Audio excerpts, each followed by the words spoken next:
If you want to gather honey, don't kick over the beehive, is the first chapter of the book How to Win Friends and Influence People, written by Dale Carnegie.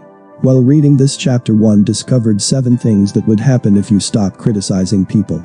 But before diving into the lesson, remember to hit that subscribe button and notification bell, so that you may not miss other lessons from good books from great ideas. Number 1. People will start considering you a wise man.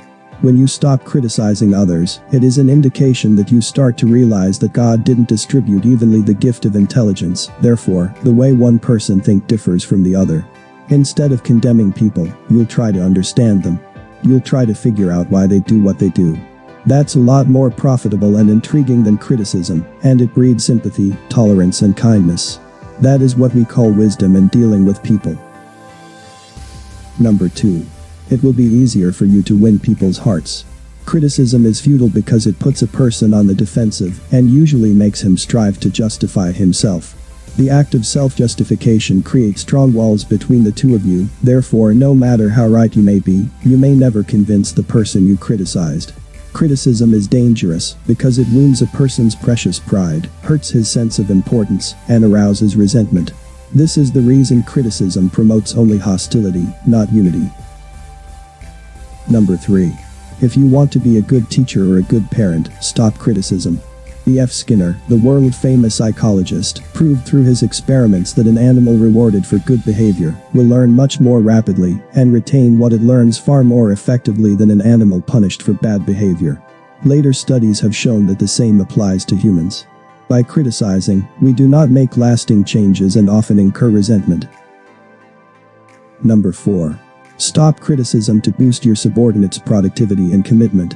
The resentment that criticism engenders can demoralize employees, family members and friends, and still not correct the situation that has been condemned.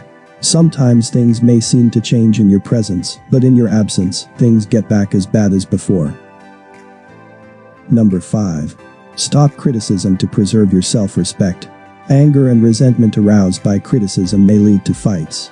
Sometimes the criticized part may decide to expose some of your negative sides, just to prove that he is better than you. Remember that the person you are going to correct and condemn will probably justify himself or herself, and condemn you in return. Number 6. If you stop criticism, you will encourage talent and improvement. Criticism deters talent growth, creativity and general improvement in work pales, family and school. If you want your kids' talent to improve, don't criticize them. If you want any improvement, don't criticize people for small movements than what you expected. Bitter criticism caused the sensitive Thomas Hardy, one of the finest novelists ever to enrich English literature, to give up forever the writing of fiction. Criticism drove Thomas Chatterton, the English poet, to suicide. Number 7.